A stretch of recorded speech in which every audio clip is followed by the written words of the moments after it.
میں آپ سے صرف 3 سوال کروں گا اور میرے ان 3 سوالوں کا جواب نبی کے علاوہ کوئی نہیں دے سکتا ہے. کیوں؟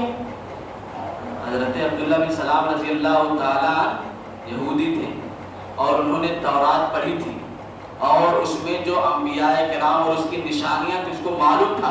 اسی لیے کہا کہ اللہ کے رسول میں آپ سے صرف 3 سوال کروں گا جو نبی کے علاوہ کوئی بھی ان تینوں سوالوں کا جواب نہیں دے پائے گا. تو پوچھا کہ پہلا سوال یہ ہے کہ قیامت کی سب سے پہلی نشانی کیا ہے، اور کہا کہ دوسرا سوال یہ ہے کہ اہل جنت کا سب سے پہلا کون سا کھانا ہوگا. اہل جنت کی جو دعوت ہوگی سب سے پہلے اس دعوت میں کیا چیز کھلائی جائے گی، کون سا کھانا ہوگا. اور تیسرا سوال یہ ہے کہ مرد اور عورت میں بچہ کبھی ماں کی شکل کا ہوتا ہے اور کبھی باپ کی شکل کا ہوتا ہے، ایسا کیوں ہوتا ہے. یہ تینوں سوال حضرت عبداللہ بن سلام رضی اللہ تعالیٰ نے اللہ کے نبی صلی اللہ علیہ وسلم سے کیا. تو اللہ کے نبی صلی اللہ علیہ وسلم نے کہا کہ عبداللہ بن سلام ابھی حضرت جبریل علیہ السلام میرے پاس آئے ہیں اور انہوں نے مجھے ان تینوں سوالوں کا جواب بتایا ہے. تو حضرت عبداللہ بن سلام رضی اللہ تعالیٰ نے کہا کہ اللہ کے رسول جبریل علیہ السلام کہا کہ یہود تو حضرت جبریل علیہ السلام کے دشمن ہیں. تو اللہ کے نبی صلی اللہ علیہ وسلم نے قرآن مجید کی آیت تلاوت کی کہ قل من کان عدوا لجبریل فإنه نزله على قلبك بإذن الله مصدقا لما بين يديه من التوراة. ہے نا کہ وہ جبرائیل علیہ السلام کے اللہ کے نبی کہہ دیجئے کہ جو جبرائیل علیہ السلام سے دشمنی مول لے جبکہ وہ اللہ رب العالمین کے حکم سے آپ پر قرآن نازل کرتے ہیں، تو جو اللہ سے فرشتوں سے دشمنی مول لے ان کا دشمن اللہ رب العالمین ہے. تو یہ گویا کہ حضرت جبرائیل علیہ السلام کے دشمن تھے. پھر حضرت اللہ کے نبی صلی اللہ علیہ وسلم نے حضرت عبداللہ بن سلام رضی اللہ تعالیٰ کے سوالوں کا جواب دیا اور کہا کہ قیامت کی پہلی نشانی یہ ہوگی کہ ایک آگ نکلے گی جو لوگوں کو مشرق سے مغرب کی طرف کھینچ کر اور دھکیل کر لے جائے گی. اور کہا کہ جنتیوں کے سب سے پہلا کھانا اور سب سے پہلی چیز جو پیش کی جائے گی وہ مچھلی کی کلیجی ہوگی جو اس کا پڑا ہوا اوپری حصہ ہے. اور کہا کہ بچہ کبھی ماں کے اور باپ کی شکل اس لیے ہوتا ہے کہ جب عورت کی منی مرد کی منی پر غالب ہو جاتی ہے تو گویا کہ وہ ماں کی شکل کا ہوتا ہے، اور جب مرد کے پانی پر عورت کا پانی غالب آ جاتا ہے تو بچہ باپ کی شکل کا ہوتا ہے. حضرت عبداللہ بن سلام رضی اللہ تعالیٰ نے کہا کہ اللہ کے نبی صلی اللہ علیہ وسلم آپ نے سچ کہا ہے، اور اسی وقت وہ اسلام قبول کر لیا اور مسلمان ہو گئے. یہ چند باتیں تھیں جو یہودیوں کے تعلق سے بیان کی گئی. اللہ تعالیٰ سے دعا ہے کہ جو بھی باتیں قرآن و حدیث کی روشنی میں بیان کی گئی ہیں سننے کے ساتھ ساتھ ہم سب کو عمل پیدا ہونے کی توفیق دے. اے اللہ ہم میں سے جو کوئی بھی مسلمان بھائی پریشان حال ہے اللہ تو ان کی غیب سے مدد فرما. اے اللہ تو ہمارے تمام مسلمان بھائیوں کو جہاں کہیں بھی پریشان حال ہے ستائے جا رہے ہیں اللہ رب العالمین ان کی مدد فرما. اے اللہ ہم میں سے جو بھی اولاد اور نیک اور صالح اولاد عطا فرما. اے اللہ جو بھائی بہن اس دنیا سے جا چکے اللہ ان کی مغفرت فرما. اے اللہ جو بھائی بہن اس دنیا میں موجود اللہ علیہ صراط مستقیم پر قائم رکھ. اے اللہ تو ہمارے ماں باپ کی مغفرت فرما. اے اللہ جو بھی بھائی مسلمان اس دنیا سے جا چکے اللہ تو ان کے قبروں میں نور سے بھر دے. اے اللہ جو بھائی مقروض ہیں ان کی قرض کی ادائیگی کا راستہ نکال دے. آمین و آخر دعوانا